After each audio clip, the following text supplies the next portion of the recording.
Hello, folks. I am Alan for today's news. I will be reading and speaking about road news, interesting news to keep you entertained, and news to keep you informed. What I got for you here from the Insider. I think it said the Insider, some kind of Insider. Yeah, Insider. It said federal agents discovered a dumpster filled with almost 250 rifles and shotguns in Oklahoma, and alleged that a man was given 2 free shotguns to hang on his wall. Almost 250 guns ended up in a dumpster outside an Oklahoma City gun store. Federal agents are looking into whether the owner properly disposed of the guns, which he said was defective. A man said a teenage boy gave him 2 guns from the dumpster for per court documents. Federal agents are trying to figure out why an Oklahoma gun store owner threw almost 250 guns in the dumpster, and why a man was allowed to keep 2 of them as a memento. According to the court findings, first reported by Court Watch on January 19, 2023, an Oklahoma City, Oklahoma sanitation worker stumbled upon a dumpster with 236 rifles and 12 shotguns in it. The shocking finding led him to call authorities, who found many of the guns were functional, and the filing stated. Investigators wrote that in late 2022, the owner of the store, International Firearm Corporation, Anthony Musano, had asked agents with the Bureau of Alcohol and Tobacco and Firearms how to destroy the weapons, citing a manufacturer defect.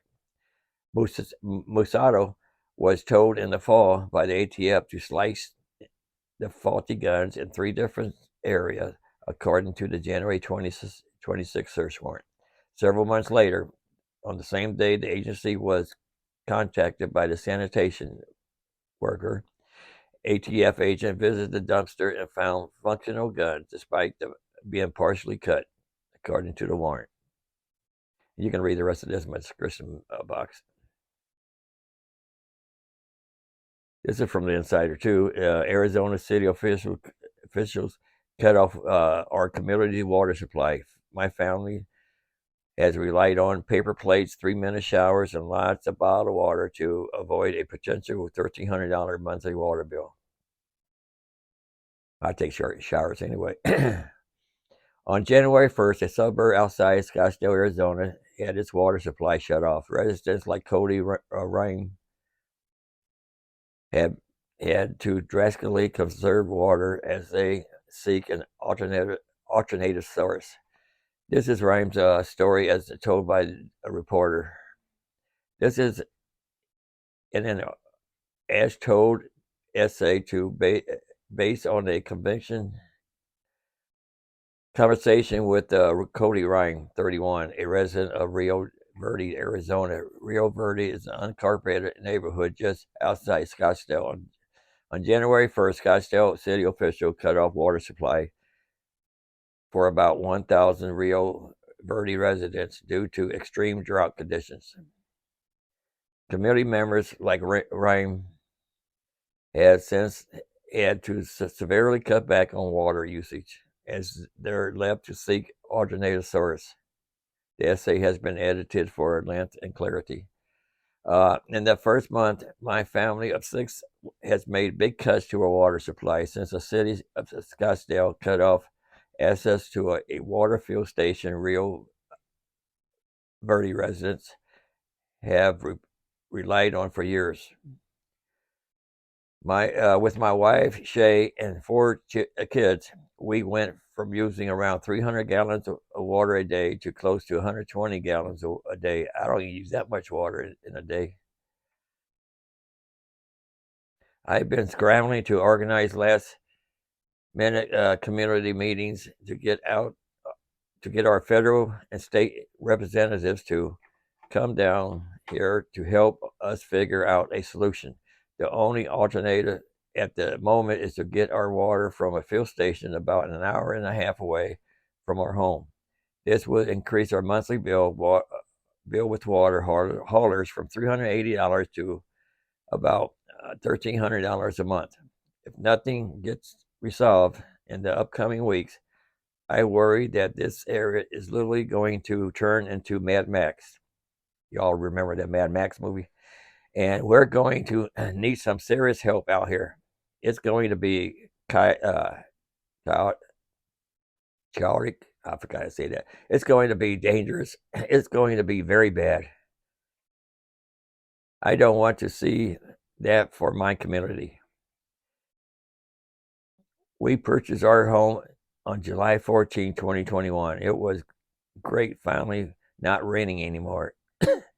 The house is about 1,400 square feet and 3 beds and 2 bathrooms, a 2-car garage, and sits on about an acre of land. It's a little small for our kids. We have 3 sons who are 10, 8, and 2-year-old, and a 1-year-old daughter, but it was great. When we moved in, I sat in the backyard, took a handful of dirt, and thought, this is my dirt. I can do whatever I want with it. I don't have to ask a landlord if I want to plant grass or if I want to plant a tree. Being in Rio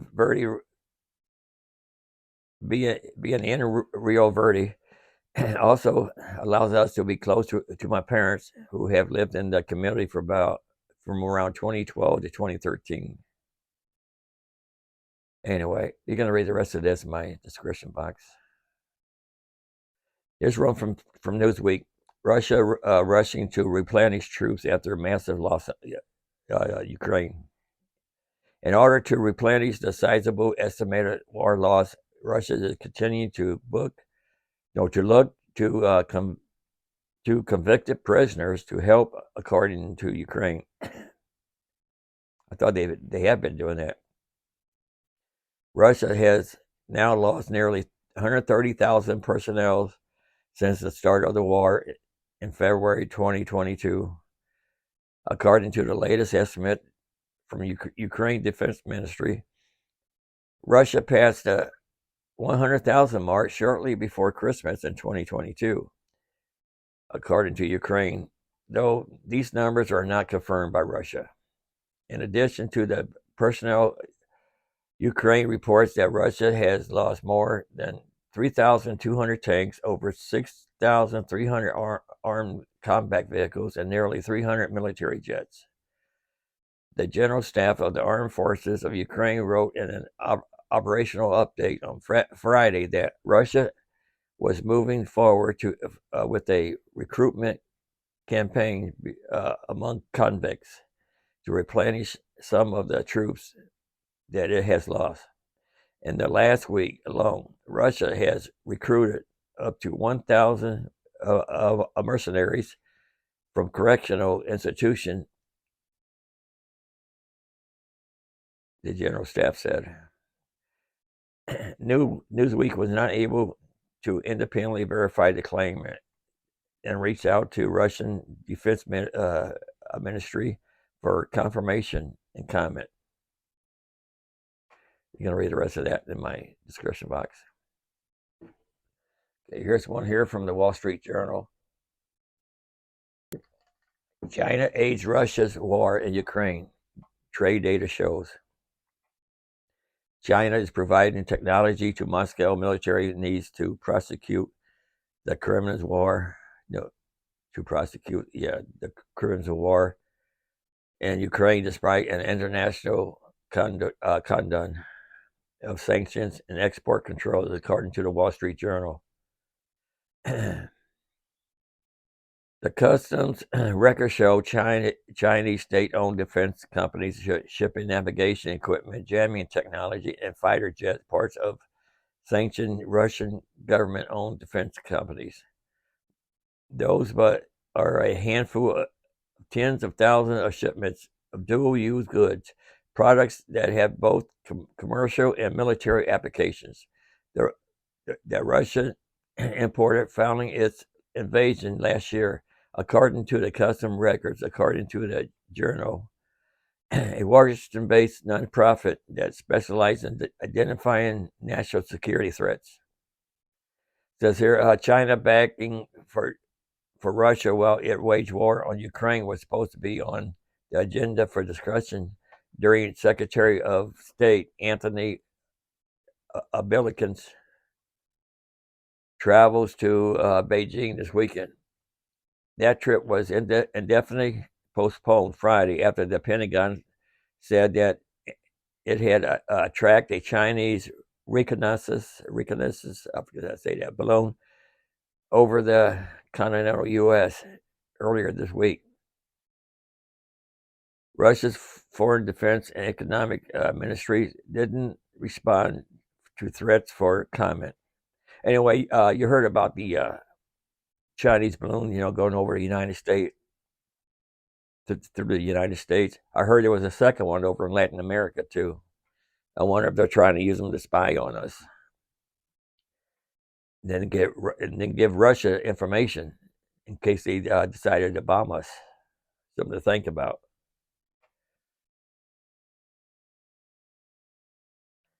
Let's see.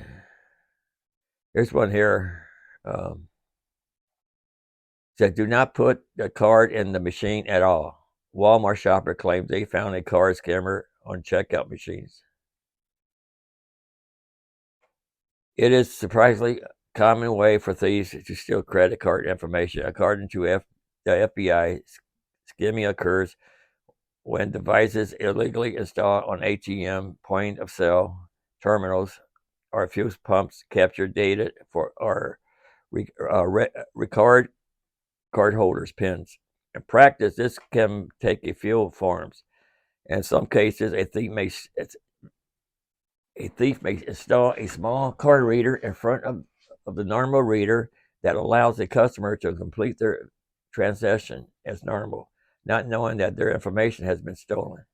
Other thieves go even further, purchasing custom-made replicas of card readers that can be placed over the existing card readers to capture customer data. Why don't they stop the manufacture of the custom-made readers? So the later type of the card scammer is what appears to have been discovered by TikTok user Tori at a Walmart location in Houston, Texas. And they have them all over the place now, so you got to be aware. Always check the machine so you can pull it right off. If you can, don't use it. Says here, we just found a scammer device on the scanner. She said in the caption of the ads, this is a public service announcement at Walmart. Come check y'all's people. My credit card info was almost stolen. While Walmart has dealt with card scammers on their checkout machines before, they are far from the only chain to fall victim to the crime. Walmart has all these cameras. Why can't they catch the crooks? It says here, last year, several users went viral after discovering card scammers on machines at 7-Eleven in 2014. 13 people were indicted after using Bluetooth-enabled card scammers. So they can sit in their vehicle outside the store. And you run your card, and they've got the information on their phone. So not only Walmart, gas stations, ATMs, grocery stores use the chip pin. Do not put the card in the machine at all. User advice. This is why my cards stay on lock too. I need to use them, then back on lock again. Yeah, don't run your strip through the machine. Just tap on it, because they always come with the chip on them now, or just slide it in the chip.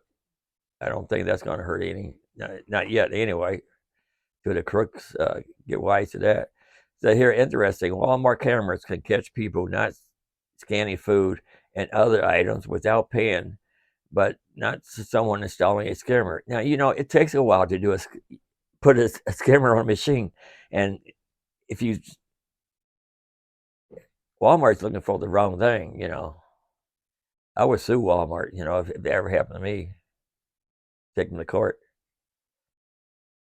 Walmart to worry about people not scanning their item and not looking for people putting skimmers on a machine. That's just wrong. Wrong, Walmart. Okay, here's something from Popper Mechanics. This will be the last one I'll read here. Turns out Russia is overselling its unstoppable hypersonic missile. You can't spell hypersonic without hype. And right now, the much talked about Mach 5 weapon system is an obsession of the world's largest militaries. China successfully tested a Mach 5 weapon back in 2021 with one of U.S. general calling the launch a near Sputnik moment. And Russia had been talking about the weapon since 2018 when it produced a sizzling reel of the hypersonic missile. Not to be outmatched, the U.S. has around 70 efforts to develop hypersonic technology, including bombers, missiles, and the engines to power them. In fact, this week, Putin announced imminent plans to test this frigate launched Zoom hypersonic missile, which was supposedly to reach Mach 9. Anyway, you can read the rest of this in my description box. The sinus started bothering me a little bit. And don't forget to like, share, comment, come back. Anyway, that's the most important thing. And until tomorrow. Later.